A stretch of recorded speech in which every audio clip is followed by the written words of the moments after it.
کسی جبر کی وجہ سے، کسی خوف کی وجہ سے، تو پھر جو نظام عمل میں آئے گا وہ منصفانہ نہیں ہوگا، وہ عادلانہ نہیں ہوگا، وہ ایک فاسسٹ نظام ہوگا، وہ جمہوری نظام نہیں ہوگا. تو اس لیے اس حق کی بڑی اہمیت ہے.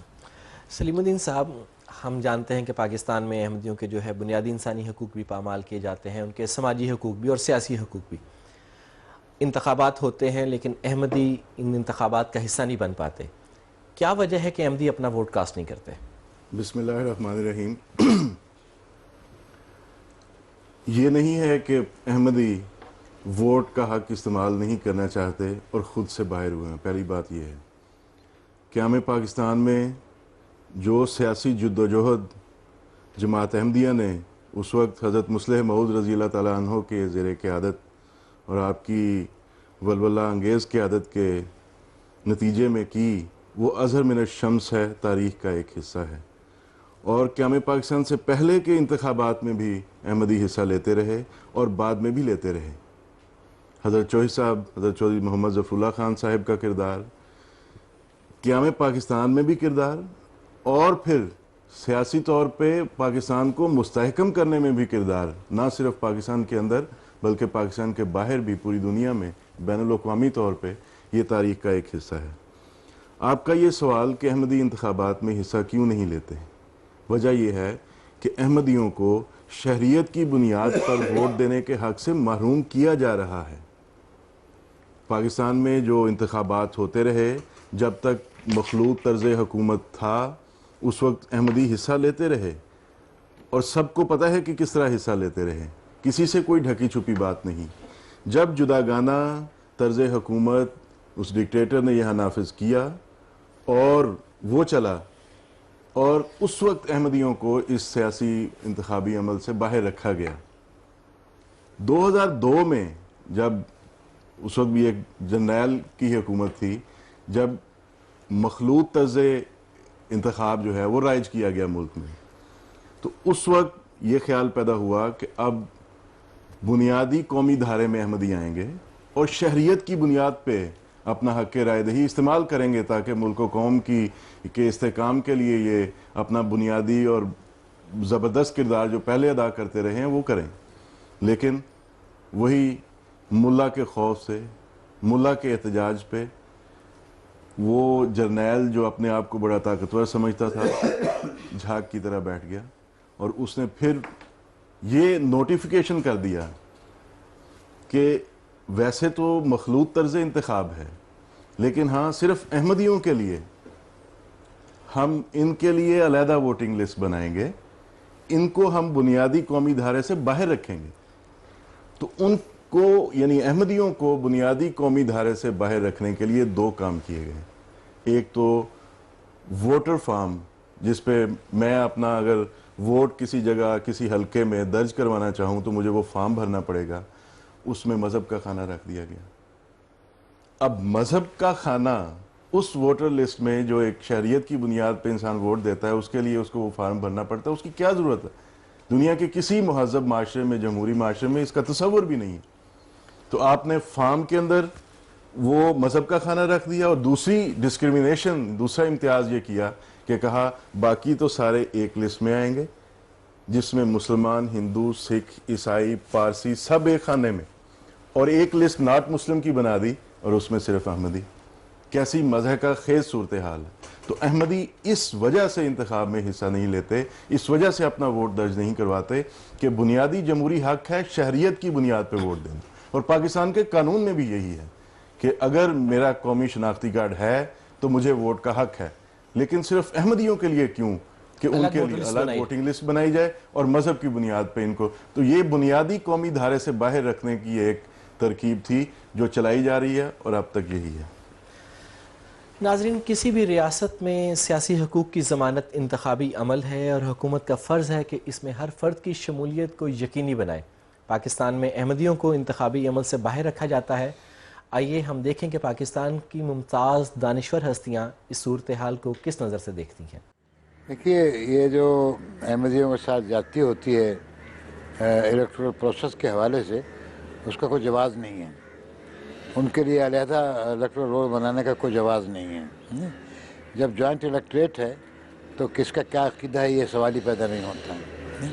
لیکن افسوس یہ ہے کہ حکومت میں اور الیکشن کمیشن میں اتنی جرت نہیں ہے کہ وہ اس کو پہ عمل کرے، اور ہم یہ سمجھتے ہیں کہ چونکہ اس میں بعض لوگوں کو حق وہ رائے دہی نہیں دیا جائے گا تو اس حد تک یہ کوئی بھی الیکشن جو ہے وہ ناقص رہے گا۔ ایک تو یہ کہ یہ مخلوط انتخابات ہے نہیں، جب تک احمدیوں کی سپریٹ یا پیرلل لسٹیں موجود ہیں، انتخابی فہرستیں احمدیوں کی الگ بن رہی ہیں، تو پھر یہ مخلوط انتخاب نہیں ہے۔ یہ پھر ہم نے کسی کو انٹرنیشنل کمیونٹی کو دھوکہ دینا چاہا ہے کہ ہم نے جو ہے جوائنٹ الیکٹریٹ ریسٹور کر دیا ہے۔ آپ کو یاد ہوگا یہ 2001 دسمبر میں پرویز مشرف صاحب نے جو یہ ایک آئی واش کیا تھا، انہوں نے تو شاید آئی واش نہیں کیا تھا، لیکن جب ان پہ دباؤ پڑا تو انہوں نے احمدیوں کی فہرستیں دوبارہ سے الگ کر دی۔ میرا یہ خیال ہے کہ پاکستان میں جمہوری عمل ابھی اتنا مضبوط نہیں ہوا کہ پاکستان کی سیاسی قیادت اٹھ کے کھل کے اس ایشو پہ کوئی سٹینڈ لے سکے، بیکاز اینی پولیٹیکل لیڈر اور پولیٹیکل پارٹی جو احمدیوں کے ایشو کو جو ہے وہ ٹیک اپ کرنے کی کوشش کرے گی وہ انتخابات میں اڑ جائے گی۔ اس کے لیے یہ ضروری ہے کہ یہاں پہ جمہوری عمل جو ہے وہ اتنا سٹیبل ہو جائے، اتنا مستحکم ہو جائے، اور غیر جمہوری مداخلت جو ہے اس کی لیول اتنا کم ہو جائے کہ سیاستدانوں کو یہ خوف نہ رہے کہ اگر وہ کوئی اصولی موقف اختیار کریں گے تو انہیں جو ہے وہ غیر جمہوری طریقوں سے اڑا دیا جائے گا، انہیں دبا دیا جائے گا، انہیں ختم کر دیا جائے گا۔ ایٹ دی مومنٹ پاکستان کی بڑی جو سیاسی قوتیں ہیں ان میں سے شاید ہی کسی میں اتنی ہمت ہو۔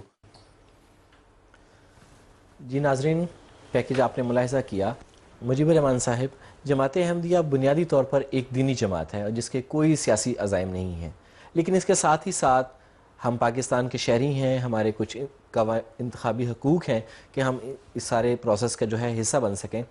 میں آپ سے یہ جاننا چاہتا ہوں کہ پاکستان میں کیا احمدیوں نے کبھی انتخابی عمل میں شرکت کی ہے؟ یقیناً کی ہے۔ آپ نے یہ فرمایا کہ جماعت احمدیہ ایک دینی جماعت ہے، اس کے کوئی سیاسی مقاصد نہیں ہے۔ جماعت احمدیہ کے تو سیاسی مقاصد نہیں ہیں، کہ سیاسی عزائم نہیں ہیں، لیکن کیا دوسرے کچھ ایسے لوگ نہیں ہیں جن کے ایسے سیاسی مقاصد ہوں جو جمہوری مقاصد سے متصادم ہوں؟ ایسی مذہبی جماعتیں ہیں جو ایسے سیاسی مقاصد رکھتی ہیں جو پاکستان کے جمہوری مقاصد کی صریحاً نفی کرتی۔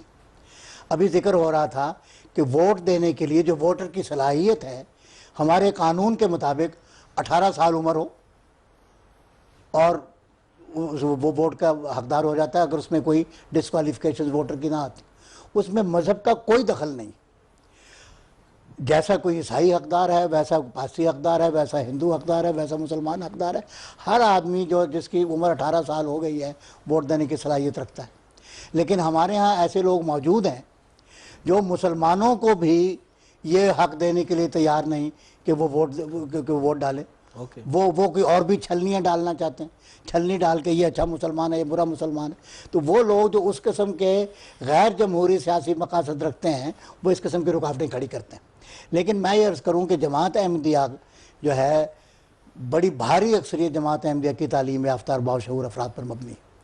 جماعت احمدیہ نے ابھی سلیم الدین صاحب نے ذکر کیا کہ جب پاکستان کی صورت گری ہو رہی تھی، اس خطے میں مسلمانوں کے لیے ایک خطہ ارض حاصل کرنے کا سوال تھا، تو وہ لوگ جو دینی جماعتیں کہلاتی ہیں انہوں نے اس جمہوری عمل میں رکاوٹ ڈالنے کی اور انہوں نے اس کو استعمال کیا پاکستان کی تخلیق کے خلاف۔ آج جو پاکستان میں دینی جماعتیں ایک اور طرح کا نظام داخل کرنا چاہتی ہیں جس کو بہت سارے لوگ طالبانائزیشن کہتے ہیں، ان جماعتوں نے پاکستان کی تخلیق کی مخالفت کی، اور جماعت احمدیہ نے انتخاب میں حصہ لیا۔ پارٹیشن سے پہلے 1946 کا جو انتخاب تھا، مسلم لیگ کا جو ساتھ دیا۔ مسلم لیگ کی تاریخ اور ہماری تاریخ کی کتابیں بھری پڑی ہیں، کوئی ان کو مٹا نہیں سکتا۔ اس کے بعد 46 کے بعد مسلسل ہم نے 70 میں بھی حصہ لیا، 77 میں بھی حصہ لیا، ہمیشہ حصے لیتے رہے جب تک کہ ہمارا حق رائے دہی کسی ہمارے عقیدے کی وجہ سے اسے ہمیں محروم نہیں کر دیا گیا۔ ہوا یہ اس وقت جب ضیاء الحق نے پہلی مرتبہ پاکستان میں جداگانہ طرز انتخاب جاری کر دیا۔ وہ جداگانہ طرز انتخاب کیا تھا؟ وہ وہی ایک ذہن کار فرما تھا جو ایک خاص نہج پہ اس پاکستان کی تاریخ کو لے جانا چاہتا تھا۔ اس کی وجہ سے ہمارا اب انہوں نے اس کے بعد کیا ہوا کہ اب حصہ تو ہم لیتے رہے۔ سلیم الدین صاحب نے کہا ہم حصہ لینا بھی چاہتے ہیں۔ آپ نے کہا میری عمر 37 سال ہے، مجھے ابھی تک ووٹ کا حق استعمال کرنے کا موقع نہیں ملا۔ گزشتہ 4 دہائیوں سے یہ ظلم ہو رہا ہے کہ احمدی، لیکن احمدی پاکستان کی صورت گری میں ان کا پورا حصہ تھا، پوری حق رائے دی انہیں استعمال کیا، آئندہ بھی استعمال کریں گے۔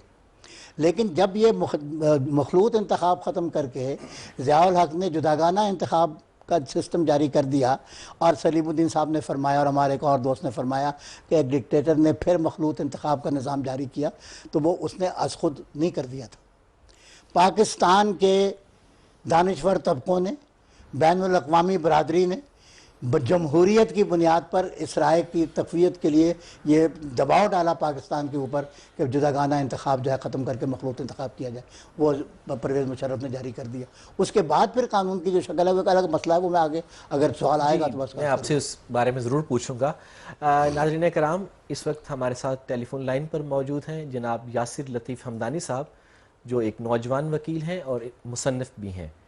یاسر صاحب، آپ کا بہت شکریہ کہ آپ نے ہمیں وقت دیا۔ میں آپ سے یہ جاننا چاہوں گا کہ احمدیوں کے لیے الگ ووٹر لسٹ کس طرح سے بنیادی انسانی حقوق کی خلاف ورزی ہے؟ انسانی حقوق کی ایکوالٹی بیفور لا اور ایکوالٹی ایکول ٹریٹمنٹ بیفور لا بالکل ایک انسانی حق ہے، اور اس میں یہ دیکھیں انسانی حقوق کو اگر آپ ڈیفائن کرتے ہیں in terms of life, Liberty, property اور ایکوالٹی بیفور دا لا، تو پھر اس صورت میں تو یہ چونکہ فنڈامنٹل رائٹس ہی ہیومن رائٹس ہیں، تو اس لحاظ سے یہ ہیومن رائٹس کی وائلیشن تو ہے۔ دیکھیے اگر احمدیہ کمیونٹی اس وجہ سے اپنے بیسک ووٹنگ رائٹ کو ایکسرسائز نہیں کر پاتی، اور ان کی بڑی پرنسپل سٹینس ہے اس بارے میں، تو اگر وہ نہیں کر پاتے اپنے ووٹ کو ایکسرسائز، تو یہ بالکل صریحاً ان کے ہیومن رائٹس، بلکہ جو ان کے رائٹس ہیں international covenant for civil and political rights ICCPR، جو پاکستان نے سائن بھی کیا اور ریٹیفائی بھی کیا 2009-2010 میں، اس کے اندر یہ بالکل موجود ہے کہ یہ ایک انسانی حقوق کا، ایک سول رائٹس کا اور ایک پولیٹیکل رائٹس کا ایشو ہے۔ اور اس کی اگر جو ہے ایک اور بائی دا وے میں ایک اس میں بات ایڈ کر دوں کہ اس کا ایک طریقہ یہ بھی ہے اس کو چیلنج کرنے کا کہ ایک ریپرزنٹیشن لکھی جائے، اسپیشل ریپورٹور آن الیکشن میٹرز کو UN کے، اور اس کو ایک پوری ریپرزنٹیشن دی جائے کہ اس طرح جو ہے وہ یہ احمدیوں کے ووٹنگ رائٹس کو وائلیٹ کیا جا رہا ہے، اور پھر وہ اسپیشل ریپورٹر اس کو پھر ہی از باؤنڈ بائی UN کے جو اپنے ICCPR ہے اس سے ہی is bound to ask questions from the government of Pakistan. تو یہ بالکل ہیومن رائٹس کی وائلیشن ہے، اور یہ ہر انٹرنیشنل ٹریٹی کی بھی وائلیشن ہے جو ٹریٹی آرگنائزیشن پاکستان نے جوائن کی ہوئی ہے۔ یاسر صاحب، انتہا پسند عناصر کے دباؤ پر حکومت نے احمدیوں کے لیے الگ ووٹر لسٹ بنانے کے احکامات جاری کیے ہیں۔ میں آپ سے یہ جاننا چاہتا ہوں کہ احمدیوں کو انتخابی عمل سے باہر رکھ کر انتہا پسند عناصر کیا حاصل کرنا چاہتے ہیں؟ دیکھیے ان کا تو مجھے تو کوئی سمجھ نہیں آتی کہ ان کے آخر وہ کیا چاہتے ہیں۔ وہ بیسکلی میں ایک وکیل صاحب سے میری ملاقات ہوئی جو کہ ختم نبوت کے ہیں وکیل صاحب یہاں لاہور ہائی کورٹ میں، اور وہ اس طرح کی انہوں نے جس طرح کی لینگویج استعمال کی، وہ تو بیسکلی ان کو تو یہ ہے کہ کسی نہ کسی طرح احمدیوں کو اس ملک میں نقصان پہنچایا جائے، ہیوملیٹ کیا جائے، اور ان پہ یہاں کی زمین تنگ کر دی جائے تاکہ وہ کوئی نہ وہ اپنے پولیٹیکل حقوق حاصل کر سکیں، نہ وہ عدالت سے چارہ جوئی کر سکیں، ہر طرح سے جو ہے ان کو گھیر کے اس نہج پہ لایا جائے کہ وہ یہ ملک چھوڑ کے چلے جائیں۔ دس از دیئر اسٹریٹجی، یہی مجھے سمجھ آتی ہے کہ ان کا الٹیمیٹ آبجیکٹو۔ یاسر لطیف صاحب، آپ کا بہت بہت شکریہ۔ سلیم الدین صاحب، میں آپ سے یہ جاننا چاہتا ہوں کہ احمدیوں کے انسانی حقوق جو پامال ہوئے ہیں کہ ووٹ انہیں حق حاصل نہیں ہے، آپ نے احمدیوں کے اس حق کو ریسٹور کرنے کے لیے اب تک کیا اقدامات کیے ہیں اور اس کے کیا نتائج ظاہر ہوئے ہیں؟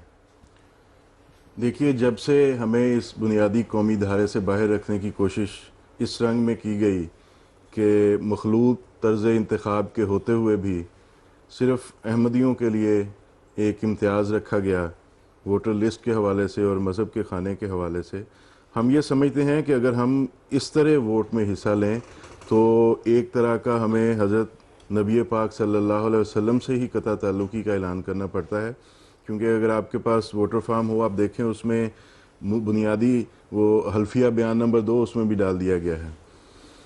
تو اس وقت سے ہم ہر فورم پہ اس آواز کو اٹھانے کی کوشش کر رہے ہیں، اور تحریری طور پہ بھی ہم انتظامیہ کو بھی، پاکستان کے اندر بھی پاکستان کے باہر بھی ہر طرح کی آواز اٹھاتے ہیں کہ یہ بنیادی ایک سیاسی حق ہے، اور شہری ہونے کے ناطے سے ہمیں بھی یہ ملنا چاہیے. اور جو پہلے ہمارے پاس تھا یہ حق، اور ہم اس کو بڑا پازیٹیولی استعمال کرتے رہے ہیں، اور ہم اب بھی یہ کرنا چاہتے ہیں تاکہ ہم اس ملک کے استحکام میں اپنا کردار ادا کر سکیں.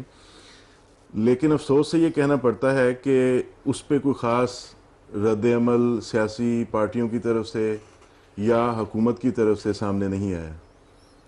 بلکہ پہلے تو آپ جانتے ہیں کہ الیکشن کمیشن ادارہ ہے انتخاب سے متعلقہ، اور الیکشن کمیشن میں ہی یہ ساری چیزیں ہوتی ہیں. الیکشن کمیشن کو ہم خطوط لکھتے تھے، ہر انتخاب سے پہلے بھی یہ ساری باتیں لکھا کرتے تھے، اور ہم نے کئی دفعہ ان سے ملنے کی خواہش کا اظہار کیا کہ ہمارا وفد آپ کو آ کے ملے، اور مل کے آپ کو یہ ساری چیزیں اپنے جو تحفظات ہیں اور جو ہمیں بنیادی قومی دھارے سے باہر رکھا جا رہا ہے اس بارے میں ہم آگاہ کریں. تو پہلے تو ہمیں اس کا جواب ہی نہیں ملا کرتا تھا. کبھی پچھلے سے پچھلے الیکشن میں ہمیں جواب ملا کہ چیف الیکشن کمشنر جو ہیں ان کے پاس وقت نہیں ہے آپ کے وفد سے ملنے کے لیے. بہرحال اس دفعہ اس الیکشن کمیشن کو، جو یہ الیکشن کمیشن بنا تو جس کے بارے میں یہ بڑی اس وقت خبریں بھی سامنے آئیں کہ بڑا آزاد ہے اور بڑا خود مختار ہے اور بڑا طاقتور ہے، اور یہ اس میں ہم نے انہیں بھی یہ درخواست کی کہ ہمیں ملاقات کا ٹائم دیا. جنہوں نے اتنی مہربانی تو کی کہ ہمارے وفد کو ہمیں بلایا اور ہمیں وہاں پوری ایک میٹنگ کا ماحول دیا اور ہمیں اپنی بات کہنے کا موقع دیا. چنانچہ ہم نے وہاں پہ جا کے، مجیب صاحب بھی اس میں شامل تھے، بلکہ مجیب صاحب نے ہی وہاں ترجمانی کی، تو وہاں کھل کے ہم نے اپنے تحفظات کا اظہار کیا. ہم نے پوری بات بتائی، اور وہ حیران تھے اس وقت کہ یہ کس قانون کے تحت آپ کی لسٹیں علیحدہ کی گئیں. یعنی جب ان کو ساری بات بتائی گئی، پورا اس وقت الیکشن کمیشن موجود تھا، اس میں چیف الیکشن کمشنر تھے، سیکرٹری صاحب تھے، اس میں چاروں پروونسز کے چیف تھے، نمائندے تھے، وہ اس میں موجود تھے. پورا ایک 10-15 لوگوں کی ایک وہ جو الیکشن کمیشن تھا وہ موجود تھا، ڈائریکٹرز بھی تھے ان کے. تو ساری بات سننے کے بعد، اور جو ان کی باڈی لینگویج تھی یا جو ان کے اظہارات تھے، اس سے اندازہ ہمیں ہو رہا تھا کہ یہ سمجھ رہے ہیں کہ یہ غلط ہے. لیکن اور بتایا ہمیں میٹنگ میں کہ ہم آپ کو اس کی کارروائی سے آگاہ کریں گے. لیکن کافی عرصہ اس کو گزر چکا ہے، الیکشن قریب آ چکا ہے، وہی اور لگتا نہیں کہ وہ کوئی جواب صورتحال ہے. نہ تو ان کا کوئی جواب آیا اور نہ ہی کوئی اس پہ کوئی کارروائی کی گئی. اقدامات تو یہ ہیں کہ ہم پورے ایک جو فورم ہے اس تک ہم نے پوری اپنی بات پہنچائی ہے. اور آپ جانتے ہیں کہ پچھلے الیکشنز میں ہم اشتہار دینے کی بھی کوشش کرتے رہے کہ ہمارا اشتہار ہی کسی اخبار میں لگے کہ ہم کیوں اس الیکشن سے باہر ہیں، تاکہ قوم کو پتہ تو چلے کہ احمدی کیوں نہیں حصہ لیتے ووٹ میں، اپنا الیکشن پروسیس میں. تو اخبارات باوجود اس کے کہ پیسے دینے کے، آج کل بڑے بڑے اشتہار آپ دیکھتے ہیں کہ الیکشن کے حوالے سے لگ رہے ہیں، ہمارا اتنا سا اشتہار بھی لگانے کے روادار نہیں تھے. بلکہ جہاں تک مجھے معلوم ہے کہ ایک اخبار نے تو پیسے لے کے واپس بھی کر دیے کہ ہم معذرت چاہتے ہیں. کئی اخباروں نے پیسے لے کے واپس کر دیے. یہ اشتہار ہمارے لگائے انہوں نے، رات کو کاپی سے اتار لی اور معذرت کر دی. اور جو بڑے بعض ہمارے دوست تھے ان میں، اور انہوں نے معذرت کی، جی ہم بڑے مجبور ہیں، ہم یہ آپ کا اشتہار نہیں لگا سکتے. اس میں یہی لکھا تھا کہ ہم ووٹ اس الیکشن پروسیس سے اس وجہ سے باہر ہیں کہ ہمیں ایک تو قطع تعلقی کا اعلان ہمیں کرنا پڑتا ہے ووٹر لسٹوں میں، اگر ہم حلفیہ بیان اور مذہب کا خانہ یہ سارا کچھ ہے. دوسرا ہماری ووٹر لسٹیں الگ ہیں. ہم بنیادی قومی دھارے میں آ کے تو اس الیکشن کا حصہ بن سکتے ہیں، ویسے نہیں. اور ایک ضمناً یہ بھی بات کر دوں کہ جب سے ہم باہر ہیں اس وجہ سے، اس وقت سے الیکشن کا بھی حال دنیا کے سامنے ہے، اور آج کل جو ہو رہا ہے وہ بھی آپ کے اور وہی انتہا پسندوں کا دباؤ جس کی طرف آپ نے اشارہ کیا. ناظرین کرام، اس وقت ہمارے ساتھ ٹیلی فون لائن پہ موجود ہیں محترمہ زہرہ یوسف صاحبہ، جو انسانی حقوق کمیشن آف پاکستان کی چیئرپرسن ہیں. زہرہ یوسف صاحبہ، آپ کا بہت شکریہ کہ آپ نے ہمیں وقت دیا. میں آپ سے جاننا چاہوں گا کہ احمدیوں کے لیے الگ ووٹر لسٹ پر انسانی حقوق کمیشن آف پاکستان کا کیا موقف ہے؟ دیکھیے، ہم لوگوں نے اس کی ہمیشہ اس کے خلاف بیان دیا ہے. جو یہ نظام ہے جس کے تحت ایک الگ لسٹ ہے احمدیوں کی، تو ہم اس کی مخالفت کرتے ہیں. اور کیونکہ اب جب سے خاص کر جوائنٹ الیکٹریٹ بھی انٹروڈیوس ہو گیا ہے تو اس میں تو بالکل یہ ڈسکریمنیشن ہے، ایک مطلب بہت ہی میرے خیال سے سیریس قسم کے ڈسکریمنیشن ہے احمدیوں کے خلاف. تو ہم لوگ تو اس کے خلاف بات کرتے رہے ہیں اور اس کو کنڈیم کرتے ہیں. یہ ایسا نہیں ہونا چاہیے. زہرہ یوسف صاحبہ، میں آپ سے یہ جاننا چاہوں گا کہ احمدیوں کو انتخابی عمل میں شریک کرنے کے لیے اور مخلوط انتخابات میں ان کو حصہ دار بنانے کے لیے آپ نے حکومت سے کوئی بات کی ہے؟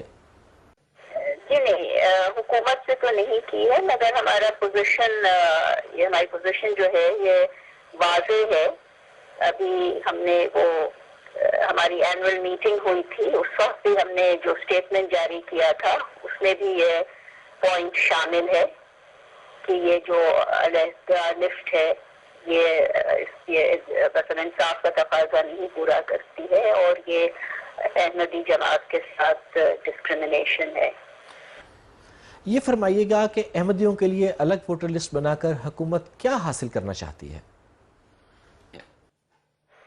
دیکھیں، اگر آپ پاکستان کی تاریخ دیکھیں اور جس طرح سے احمدیوں کے خلاف خاص طور سے مگر اور بھی اقلیتی جو گروپس ہیں ان کے خلاف پاکستان میں پہلے تو ایک قانون کے ذریعے ناانصافی ہوتی ہے اور اس کے بعد جو عوام ہیں خاص کر کے جو انتہا پسند اس میں افراد یا گروپس ہیں وہ قانون کے آڑ میں وہ اور بھی یہ ناانصافی کرتے ہیں اور اقلیتوں کے خلاف تشدد کرتے ہیں. زہرہ یوسف صاحبہ، آپ کا بہت شکریہ. مجیب الرحمان صاحب، میں آپ سے یہ جاننا چاہوں گا کہ وہ کون سے قوانین ہیں یا انتخابی ضابطے ہیں جن کو بنیاد بنا کر حکومت احمدیوں کے لیے الگ ووٹر لسٹ بناتی ہے؟ عامر محمود صاحب، بات پھر وہیں آ گئی ہے. قانون ایک چیز ہے، قانون پر عمل درآمد بالکل ایک اور چیز بن گئی ہے. پاکستان میں قانون دھرا کا دھرا رہ جاتا ہے. 4 دہائیوں تک جداگانہ انتخاب کا طریق تھا، طریق غلط تھا، بنیادی حقوق کے خلاف تھا، لیکن ایک قانون تھا. لیکن آج جب جداگانہ انتخاب کو ختم کر کے کہنے کو مخلوط انتخاب کا طرز جاری کر دیا گیا ہے، آج میں یہ پورے وثوق کے ساتھ، پوری تحدی کے ساتھ، پوری ذمہ داری کے ساتھ یہ کہنا چاہتا ہوں، آج پاکستان میں کوئی ایسا قانون نہیں ہے جو اس جداگانہ الگ فہرست کا جواز مہیا کرتا ہو. یہ سرے سے زبردستی ہے، یہ دھونس ہے. سلیم الدین صاحب نے ذکر فرمایا کہ ہم الیکشن کمیشن کے پاس گئے، میں موجود تھا، میں نے قانون پڑھ کر سنایا، انہوں نے میرے ساتھ پڑھا قانون کیا ہے. اس قانون میں جو تضادات ہیں وہ اپنی جگہ میں بھی بتاؤں گا.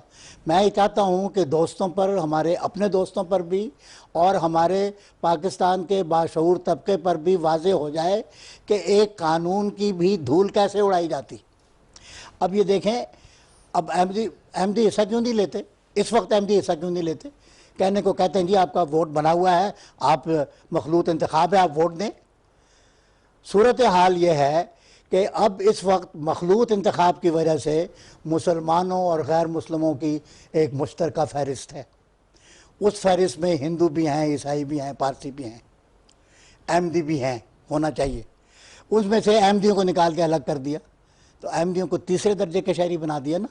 غیر مسلموں میں سے بھی نکال کے احمدیوں کو ایک الگ قسم کا غیر مسلم بنا دیا تو تیسرے درجے کا شہری بنا کر رکھ دیا. یہ احمدیوں کی تذلیل نہیں کی جا رہی؟ کون احمدی اپنے ضمیر کے مطابق ووٹ ڈالنا چاہے گا؟ اب میں جذباتی بات کو چھوڑ کر میں آپ کو قانون بتاتا ہوں کیا ہے. پرویز مشرف صاحب نے جس وجہ سے بھی چھوڑی ہے اس بات کو کہ بین الاقوامی دباؤ کیا تھا اور بین الاقوامی انصاف کے تقاضے کیا تھے، پرویز مشرف صاحب نے وہ جو آرڈر جس کو کہتے ہیں چیف ایگزیکٹو آرڈر نمبر 7 جس کو کنڈکٹ آف الیکشن آرڈر کہتے ہیں، آرڈر نمبر 7 آف 2002، اس کی جو دفعہ 7 تھی اس میں واضح طور پر لکھا تھا the election for the members of the national assembly and the provincial assemblies shall be held on the basis of joint electorate. ہو گیا نا جوائنٹ الیکٹریٹ, دفعہ 7 آ گئی نا. ایم ڈیوں کے لسٹ بھلے سے مجھ سے نہ پوچھا ہو, ڈیٹا میں سے لے کے میرا نام ڈال, ایک لسٹ میں آ گئے نا جوائنٹ الیکٹریٹ. اب اس کے بعد کیا ہوا, تھوڑے عرصے کے بعد اس میں ترمیم کی گئی, ایک ترمیم کی گئی, پھر دوسری ترمیم کی گئی, پھر تیسری ترمیم کی گئی, دفعہ 7A آئی, دفعہ 7B آئی, پھر دفعہ 7C آئی. اب کہنے کو یہ قانون جو ہے جس کو چیف ایگزیکٹو آرڈر نمبر 15 کہتے ہیں, جس کے تحت کہنے کو احمدیوں کو دفعہ اس کے آرڈر 15 کے تحت احمدیوں کو باہر کیا گیا. اس آرڈر 15 میں کوئی جواز اس بات کا موجود نہیں ہے کہ احمدیوں کی اس طرح سے بیک جنبش قلم فہرست الگ بنا دی جائے. میں پڑھ کے سنا دوں آپ کو, ہمارے احمدی دوست بھی اس کو سن لیں, سمجھ لیں کہ کیا ہو رہا ہے, اور ہمارے جو پاکستانی دانشور ہیں وہ بھی سمجھ لیں, سن لیں کیا ہو رہا ہے. یہ بات میں نے الیکشن کمیشن کو, پورے الیکشن کمیشن کو وضاحت کے ساتھ عرض کی تھی, اس کا ہمیں جواب ابھی تک نہیں آیا. جیسے سلیم الدین صاحب دیکھیے سیکشن 7B ہے, 7 میں نے پڑھا تھا. اب 7B میں کیا کیا کہ شور مچائے کو ہو یہ تو پھر جوائنٹ الیکٹریٹ بن گئی, تو احمدی تو پتہ نہیں پھر سے مسلمان ہو گئے. احمدی مسلمان اگر ہیں تو اللہ کی نظر میں ہیں, اگر نہیں ہیں تو قانون کی نظر میں نہیں ہیں. مسلمان ایسے نہیں کوئی بن جاتا, مسلمان اعتقاد سے بنتا ہے. لیکن مولوی نے ہو یہ تو پھر دوسری ترمیمی ختم ہو گئی شاید. چنانچہ پرویز مشرف صاحب نے اس دباؤ کے تحت سیکشن 7B جاری کی, اور سارا میں نہیں پڑھوں گا, بات لمبی ہو جائے گی. کیا status of the Ahmadis to remain unchanged, کہ بھائی جوائنٹ الیکٹریٹ کا مطلب یہ نہیں ہے کہ احمدیوں کی غیر مسلم حیثیت تبدیل ہو گئی, احمدی غیر مسلم ہی رہیں گے. وہ سارا سیکشن میں نہیں پڑھتا. لب لباب یہ ہے کہ احمدی غیر مسلم ہی رہیں گے. اچھا بھائی غیر مسلم رہیں گے تو مسلمانوں کے اور غیر مسلموں کی ایک جداگانہ فہرست بن گئی نا. اب اس بات کا کوئی جواز نہیں تھا کہ احمدی کا الگ لسٹ بنا دی جائے. چنانچہ پھر ایک سیکشن 7C ڈالا گیا. 7C میں کیا کہا گیا, اس 7C پر عمل درآمد نہیں ہوا, اس کے مطابق جداگانہ فہرست نہیں بنی. سیکشن 7C میں پڑھ دیتا ہوں.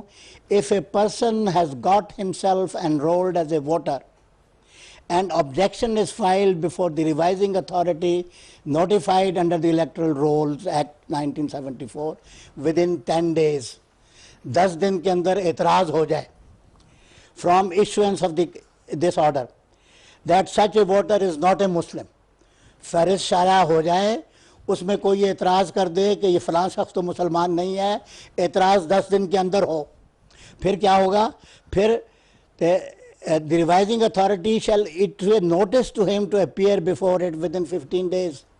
جس کے اوپر اعتراض ہوگا اس کو نوٹس جائے گا, 15 دن کے اندر آ کے ہمیں جواب دو. پھر اس کے جواب کے اوپر منحصر ہوگا کہ اگلی کارروائی کیا ہوگی. اس میں کسی احمدی کے اوپر یہ علیحدہ ہر ووٹر کے اوپر اعتراض ہونا چاہیے تھا. کسی احمدی کے اوپر اعتراض نہیں ہوا, اور اعتراض ہوتا تو احمدی کو بلا کے پوچھتے, وہ نہیں ہوا, نوٹس نہیں کیا, 10 دن کی میعاد کے اندر نہیں ہوا, 15 دن کی میعاد کے اندر نہیں ہوا. پھر کیا ہوا, پھر نادرا کے ڈیٹا میں سے بیک جنبش قلم احمدیوں کی فہرست نکال, وہ کیسے کر دی بھائی, کون سے قانون کے تحت؟ آپ الگ لسٹ بنا سکتے تھے, کتنا ہی غلط ہو بنا سکتے تھے اگر آپ نوٹس دیتے, اگر کسی کا اعتراض ہوتا. 10 دن کے اندر اعتراض نہیں ہوا, اس اعتراض کے اوپر کسی کو نوٹس نہیں گیا. پاکستان میں کہتے ہیں 1,86,000 ووٹر ہے, 1,86,000 ووٹر کو الگ الگ اعتراض ہونا چاہیے تھا, الگ الگ اس کو نوٹس جانا چاہیے تھا. یہ کہاں سے آ گیا کہ یک جنبش قلم نکال کے آپ نے وہاں سے لسٹ نکال کے ادھر ڈال دی؟ اس قانون کے تحت بھی جائز نہیں ہے. تو اس وقت پاکستان میں اس جداگانہ انتخاب کی, جداگانہ فہرست کا کوئی جواز ہی نہیں ہے. یہ دوہری ڈسکریمنیشن ہے. ہمیں آپ نے غیر مسلم سمجھا, لیکن غیر مسلموں کی اور مسلموں کی مشترکہ فہرست بن گئی, اس میں سے پھر آپ نے ہمیں غیر مسلموں سے بھی ایک الگ بنا دیا, تیسرے درجے کا شہری. کس احمدی کی غیرت گوارا کرے گی کہ جا کے ایک تیسرے درجے کا شہری بن کے ووٹ ڈالے, اور پھر اس کے باوجود, اور اس کی جس کی بنیاد یہ ہو کہ پھر آپ نے اپنے آپ کو اپنی زبان سے حضرت صلی اللہ علیہ وسلم سے قطع تعلق کر لینا. کون احمدی کرے گا؟ تو اس لیے احمدی انتخاب میں حصہ نہیں لیتے, اور اس طرح سے محروم کیا گیا, قانون سے نہیں, قانون کی غلط انٹرپریٹیشن کے دھونس کے ساتھ یہ کیا گیا. اس وقت بھی پاکستان کے اسٹیچوٹ بک پر کوئی ایسا قانون موجود نہیں ہے. میں یہ تحدی کے ساتھ کہہ رہا ہوں, اسٹیچوٹ بک پر کوئی ایسا قانون موجود نہیں ہے. ایک نوٹس, ایک ایگزیکٹو آرڈر, ایڈمنسٹریٹو آرڈر جاری کیا گیا, اور اس کے ساتھ سارا قانون بدل کے رکھ دیا گیا. تو یہ صورتحال ہے. بہت شکریہ. سلیم الدین صاحب، میں آپ سے یہ جاننا چاہوں گا کہ اگر صورتحال بدلتی ہے اور جداگانہ انتخابات نہیں ہوتے اور ایک مشترکہ فہرست ہوتی ہے، تو پھر تو یقیناً احمدی اپنے ووٹ کا حق جو ہے اس کو ایکسرسائز کرنا چاہیں گے. بالکل، جیسے میں نے پہلے عرض کیا تھا کہ ہم پہلے بھی کرتے رہے. استحکام پاکستان کے لیے ووٹ کا کردار ایک بڑی اہمیت رکھتا ہے، اور احمدی ہمیشہ اپنے ملک کے استحکام میں سر فہرست رہے ہیں. جب تک مخلوط طرز حکومت، مخلوط طرز انتخاب رائج تھا اور ووٹ صرف شہریت کی بنیاد پہ تھا، اس وقت تک ہم حصہ لیتے رہے، ہم اپنا کردار ادا کرتے رہے. نہ صرف ہم اب خود حصہ لیتے رہے بلکہ بڑا مثبت کردار تھا، جو تمام اس وقت کی سیاسی پارٹیوں کو بھی، جو پرانے لوگ ہیں، ان کو اس بات کا علم ہے کہ کیا کردار رہا. تو ہم پہلے بھی حصہ لیتے رہے، ہم اب بھی لیں گے. لیکن جو دو چیزیں ہم پہلے بھی مینشن کر چکے ہیں، محترم مجیب صاحب نے بھی بڑا کھول کے قانون کا بھی بتا دیا. جس قانون کا ذکر فرما رہے ہیں کہ کوئی قانون نہیں ہے، وہ صرف ایک ایگزیکٹو آرڈر ایک کسی سیکشن آفیسر سے، یا کہہ لیں ایک الیکشن کمیشن کے کسی سیکنڈ کلاس آفیسر نے وہ ایک نوٹیفیکیشن کر دیا اور اپنے ووٹر فارم جو بھرتے ہیں ان کو یہ ہدایت نامہ ایشو کر دیا، اور اس میں 12 نمبر شک ڈال دی کہ احمدیوں کے لیے علیحدہ سے لسٹ بنے گی، اور قانون سرے سے موجود نہیں. قانون کی وائلیشن ادارے خود یوں کر رہے ہیں، جس کا یہ پہلے ذکر بڑا کھول کے محترم مجیب صاحب نے فرمایا. تو جب اگر یہ ڈسکریمنیشن کہ ووٹر فارم میں مذہب کے خانے کا کوئی جواز نہیں ہے، وہ نہ ہو، اور ایک لسٹ بنے. لسٹ کے حوالے سے ایک مذائقہ خیز بات بتانی بھی بڑی ضروری ہے. جب یہ پرویز مشرف صاحب نے یہ مخلوط طرز انتخاب رائج کیا اور پھر فوری طور پہ ملا کے کہنے پہ اس کو چینج کیا اور کہا کہ احمدیوں کی جو کیفیت ہے وہ اسی طرح رہے گی اور ایک جداگانہ لسٹ بنے گی، جب انہوں نے کہا ہو یہ کیا ہو گیا، احمدی تو پھر مین سٹریم میں آ گئے، ان کو نکالو باہر، تو وہ جلد بازی میں جو حماقتیں ان سے ہوئی ہیں وہ ریکارڈ کا حصہ ہیں. انہوں نے ایک لسٹ بنائی، ہمارے پاس ریکارڈ میں موجود ہے، ایک لسٹ بنائی، اوپر ڈالا مسلم لسٹ، اور اس کے اندر تمام مسلمان، سکھ، عیسائی، پارسی، اور اس کی ہیڈنگ بنائی مسلم لسٹ. اب تصور کریں کہ کیا حماقت کی. اور دوسری ناٹ مسلم لسٹ، اس میں صرف احمدی. او بھائی عقل کے اندھو، یہ تو دیکھو کہ اس مسلم لسٹ کی ہیڈنگ کے نیچے جو آپ ڈال رہے ہو اس میں سکھ بھی ہیں، عیسائی بھی ہیں، پارسی بھی ہیں، ہندو بھی ہیں. آپ اس کو مسلم لسٹ بتا رہے ہو، اور احمدی جو خدا کے فضل سے سب سے بڑھ کے مسلمان ہیں، آپ ان کو ایک ناٹ مسلم کی لسٹ میں ڈال رہے ہو علیحدہ کرنے کے لیے. تو بنیادی قومی دھارے سے الگ کرنے کی یہ حماقتیں بھی اس ملک میں ہو چکی ہیں. ہاں، آپ نے سوال کیا تھا کہ ہم ووٹ کا حق استعمال کریں گے، بالکل کریں گے، لیکن کسی امتیاز کے بغیر. ووٹر فارم میں مذہب کا خانہ نہ ہو، وہ بدنام زمانہ حلف نہ ہو جس کو پر کر کے، جس پہ دستخط کر کے کسی کو رسول پاک صلی اللہ علیہ وسلم سے قطع تعلقی کا اعلان کرنا پڑے. وہ نہیں ہوگا. یہ امتیاز کرتے ہوئے علیحدہ لسٹیں نہیں بنائی جائیں گی، اور صحیح معنوں میں مخلوط طرز انتخاب رائج ہوگا تو احمدی پھر اپنا مثبت کردار انتخابات میں ضرور ادا کریں گے. سلیم صاحب، بالکل ٹھیک فرمایا آپ نے. بات یہ ہے کہ کوئی بھی احمدی جو ایمان کی دولت سے مالا مال ہے، میں نہیں سمجھتا کہ اپنے سیاسی حقوق کی قیمت وہ اس صورت میں ادا کرے کہ نعوذ باللہ وہ رسول کریم صلی اللہ علیہ وسلم سے جو اپنے ایمان وہ تعلق ختم کرے. ہم اپنے سیاسی، اپنے بنیادی انسانی حقوق کو قربانی جو ہے اس کو گوارا کر سکتے ہیں، لیکن اپنے پیارے آقا سے جو ہمارا رشتہ ہے اس کو کسی صورت جو ہے وہ ہم نہیں توڑ سکتے. مجیب الرحمان صاحب، میں آپ سے یہ جاننا چاہوں گا کہ ملا جو ہے، انتخاب پسند عناصر جو ہیں، احمدیوں کو انتخابی عمل سے باہر رکھنے کے لیے حکومت پہ دباؤ ڈالتے ہیں اور حکومت بھی گھٹنے ٹیک دیتی ہے. مولوی اس سارے عمل سے کیا حاصل کرنا چاہتا ہے؟ پس پردہ حقائق کیا ہیں؟ بات یہ ہے، یہ بات اب ہماری قوم کو سمجھ لینی چاہیے کہ اس کے پس پردہ محرکات کیا ہیں. احمدی صرف ایک آڑ ہیں، احمدیوں کا ایک پردہ آگے رکھا ہوا ہے، ورنہ دراصل سارے جمہوری نظام کی صف لپیٹنا چاہتے ہیں. احمدیوں کو باہر نکالنا مقصد نہیں ہے، جمہوری نظام کو ختم کرنا مقصد ہے. اس کے پیچھے ایک بڑا فلسفہ کار فرما ہے، اور یہ تحریکیں جو چلی ہوئی ہیں، یہ تحریکیں اب اٹھتی ان کے رنگ و روپ جو ہیں، ان کے خد و خال اب واضح ہونے شروع ہو گئے ہیں. حسن البنا کی تحریک جو تھی اخوان المسلمین کی، اس کے اوپر لوگوں کی دو آراء ایک مرحلے پر ہو گئی تھی جمال عبد الناصر کے زمان. حسن البنا کی تحریک جو تھی پاکستان میں، اس نے، اور یہ اب ڈھکی چھپی بات نہیں ہے، تمام محققین کہتے ہیں کہ حسن البنا کی تحریک اور جماعت اسلامی پاکستان کی تحریک دو مختلف تحریکیں نہیں تھیں، دونوں یکجان تھیں، یک قالب تھیں، ایک دوسرے سے سہارا لیتی تھی، ایک دوسرے کو سپورٹ کرتی تھی۔ اس کے بعد پھر اس تحریک نے، اس فلسفے نے، اب لوگوں نے، جو محققین ہیں انہوں نے اس کو پولیٹیکل اسلام کا نام دے دیا ہے کہ اسلام کو سیاست کی خاطر استعمال کیا جاتا ہے اور ایک نیا فلسفہ جو ہے وہ نکالا جا رہا ہے۔ انوار السادات پر جو حملہ ہوا، اس انوار السادات پر حملے کے پیچھے اخوان المسلمین نہیں تھے، کچھ اور گروہ بھی تھے۔ جو ان کا فلسفہ کیا تھا وہ اب ہماری کتاب چھپی ہے یہاں پر، انسائیڈ القاعدہ، اس کتاب کو پڑھ کے دیکھیں کہ اس کے پیچھے فلسفہ یہ تھا۔ اس فلسفے کو انہوں نے باقاعدہ نام دیا، تکفیر کا نام دیا۔ وہ کہتے ہیں کوئی مسلمان حاکم یا کوئی مسلمان حکومت جو اسلامی قانون نافذ نہیں کرتی اس کی تکفیر لازم ہے، اس کو کافر قرار دے دو۔ یہ خوارج کے فتنے سے جا کے بات ملتی ہے کہ کافر قرار دے دو حکومت کو۔ حضرت علی کو کافر قرار دے دیا لوگوں نے۔ تو جو حکومت ان کے کہنے کے مطابق اسلامی نظام نافذ نہیں کرتی اس کی تکفیر لازم ہے، وہ مرتد ہے، اس کا قتل جائز ہے۔ اس کے آگے جو ڈانڈے جا کے ملاتے ہیں وہ بھی غلط ملاتے ہیں، امام ابن تیمیہ سے ملاتے ہیں کہ امام ابن تیمیہ نے جب ان سے چنگیزیوں سے جنگ کی تو انہوں نے کہا کہ تم یاسا کوڈ پر عمل کرتے ہو، بھلے سے مسلمان ہو، ہم تمہارے خلاف جہاد کریں گے۔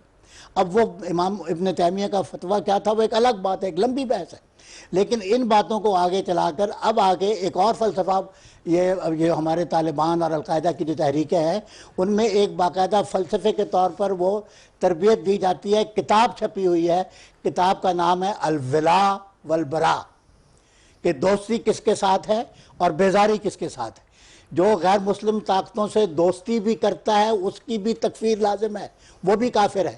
تو اب یہ جو طاقتیں ہیں، جو ملا ہے اپنے اقتدار پر قبضہ جمانے کے لیے وہ مسلمانوں کو بھی باہر نکالنا چاہتا ہے، مسلمانوں کو مختلف بہانوں سے، ہمارے اوپر ایک فتویٰ لگا دیا وہ الگ بات ہے، اب باقیوں کے اوپر نہیں لگ رہا ہے، تو صرف احمدیوں کو باہر نکالنا۔ اور یہ بات اگر آپ منیر انکوائری کمیشن کی رپورٹ پڑھیں تو اس میں جو بیانات دیے ہیں مختلف علماء نے، انہوں نے کہا کہ ہم اس قسم کا جمہوری نظام نہیں مانتے، ہم اس پاکستان کو ہی نہیں مانتے۔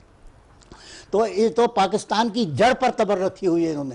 پاکستان کہنے کو ہم نے دستور میں کہہ دیا ہے کہ sovereignty belongs to almighty Allah alone, اور جو حق ہے وہ استعمال کرنا ہے through chosen representative of the people. ہمارے دستور نے کہہ دیا کہ اللہ کا قانون نافذ ہوگا عوام کے منتخب نمائندوں کے ذریعے سے۔ عوام کے منتخب نمائندے ملا نہیں ہو سکتے، آج تک نہیں ہوئے، ملا کو کسی نے ووٹ نہیں دیا۔ تو چونکہ عوام ان کو ووٹ نہیں دیں گے، عوام کے منتخب نمائندے اسمبلی میں نہیں جائیں گے، اس لیے جو لوگ اسمبلی میں جانے کے اہل ہیں ان کو کسی نہ کسی بہانے اسلام کے دائرے سے نکال دو۔ اب 62-63 میں یہی ہو رہا ہے، اور 62-63 چھوٹی سی بات ہے۔ میں نے عرض کیا کہ پورا فلسفہ اس کے پیچھے کار فرما ہے۔ مطلب یہ ہے کہ ایک جمہوری عادلانہ نظام پاکستان میں قائم نہ ہو، ایک دقیانوسی ملائیت کا نظام جس کو لوگوں نے طالبانائزیشن، تو یہ اس طرف قدم بڑھا رہے ہیں، ہمیں نظر نہیں آ رہا۔ اگر نظر آ رہا ہے تو ہم خوف زدہ ہیں، لیکن اگر آپ پاکستانی قوم اگر اس سامنے کھڑی نہیں ہوگی تو پھر بعد میں کھڑے ہونے کا موقع نہیں ملے گا۔ سب اسلام سے محبت رکھتے ہیں، سب اسلام کا قانون نافذ کرنا چاہتے ہیں۔ اسلام کو کوئی اس ملک سے دیس نکالا نہیں دے سکتا جس کی 99% آبادی جو ہے، 95% آبادی، بہت بڑی بھاری اکثریت آبادی مسلمانوں کی ہے، وہاں اس کو اسلام کو کون دیس نکالا دے سکتا ہے؟ لیکن اسلام کو دیس نکالا نہیں دینا، وہ جمہوریت کو دیس نکالا دینے کی خاطر یہ سارے نام جو ہیں اسلام کے نام پر کیے جا رہے ہیں۔ احمدیوں کو آگے پردہ بنا کے، آڑ بنا کے رکھا ہوا ہے، اور آپ یہ دیکھ رہے ہیں کہ آہستہ آہستہ سب کو باہر نکالنے کی کوشش ہو رہی ہے۔ نہ صرف ایک بات میں بھی ایڈ کر دوں، نہ صرف اس عمل سے باہر نکال رہے ہیں بلکہ ایسی سیاسی پارٹیوں کو آپ روز آج کل دیکھ رہے ہیں ان کو دنیا سے باہر نکالنے کی کوششیں ہو رہی ہیں، جو اپنے آپ کو لبرل کہتی ہیں، جو سیکولر کہتی ہیں، اے این پی پہ حملے ہو رہے ہیں، ایم کیو ایم پہ حملے ہو رہے ہیں۔ ان سیاسی پارٹیوں کو جو اپنے آپ کو لبرل یا سیکولر کہتی ہیں، وہ ہیں یا نہیں یہ الگ بات ہے، لیکن وہ کہتی ہیں، اور بڑی بعض ان میں سے بڑے علی اعلان اس کا پرچار بھی کرتے ہیں۔ ان کے اوپر آپ حملے دیکھیں کہ خاص ان کو ٹارگٹ کر کے وہ حملے کیے جا رہے ہیں۔ تو یہ بھی اسی بات کا جو مجیب صاحب نے فرمائی ہے، اسی یہ تو ایک تاریخی عمل ہے، یہ تفصیل سے مطالعہ کریں تو بڑی گہری بات ہے، اور اس یہ آہستہ آہستہ قدم بقدم آگے بڑھ رہی ہے، اس کا تفصیلی مطالعہ کرنے کی ضرورت ہے۔ جی بالکل ٹھیک فرمایا آپ نے، اور جیسا آپ نے بڑی وضاحت کی ہے اس ساری صورتحال کی کہ صرف احمدیوں کو ٹارگٹ کرنا ہی مقصود نہیں ہے، بلکہ میں سمجھتا ہوں کہ جو پاکستان کی جڑوں پہ یہ وار ہو رہا ہے، اور جو قوم کے نمائندے ہیں اور جو قوم کا درد رکھنے والے اہل قلم ہیں، ان کو اس پہ آواز اٹھانی چاہیے. اور جب تک ہم سب مل کے اس پہ آواز نہیں بلند کریں گے تو آہستہ آہستہ پھر یہ ہوگا کہ اگر ایک خاموش رہے گا، دوسرا خاموش رہے گا، تو پھر سب لوگ اس کا شکار ہوتے جائیں گے. مجیب صاحب آپ کا بہت شکریہ، سلیم الدین صاحب آپ کا بھی بہت شکریہ.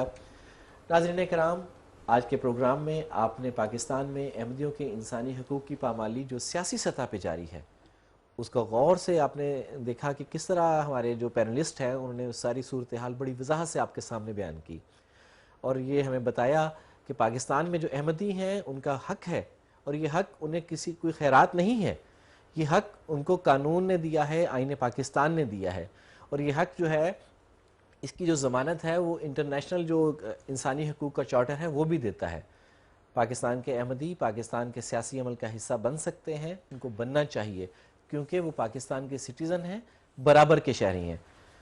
ناظرین کرام، اگلا پروگرام میں ہم آپ کے سامنے پاکستان میں احمدیوں کے ساتھ جو تعلیمی اداروں میں استحصال ہو رہا ہے اس حوالے سے بات کریں گے، اور آپ کو بتائیں گے کہ پاکستان میں احمدی طلباء، احمدی اساتذہ اور جو جماعت احمدیہ تعلیمی میدان میں خدمات انجام دے رہی ہے پاکستان کے لیے، کس طرح اس سارے عمل پہ جو ہے انتہا پسند عناصر جو ہیں مسلسل جو دباؤ ڈال رہے ہیں اور احمدیوں کے انسانی حقوق کی پامالی کر رہے ہیں. جماعت احمدیہ کے جو مخالفین ہیں ایک منظم سازش کے ذریعے احمدی طلبہ و طالبات کی تعلیم میں ہی روڑے نہیں اٹکا رہے، بلکہ وطن عزیز کو بھی جوہر قابل سے محروم کر رہے ہیں، جیسا کہ ہم نے آج کے پروگرام میں بھی دیکھا کہ جو پاکستان کے ہمدرد ہیں، جو پاکستان سے سچی محبت کرنے والے احمدی ہیں، ان کو پاکستان کی سیاست سے باہر کیا جا رہا ہے. اگلے پروگرام میں تفصیل کے ساتھ بات ہوگی، تب تک کے لیے اللہ حافظ و ناصر.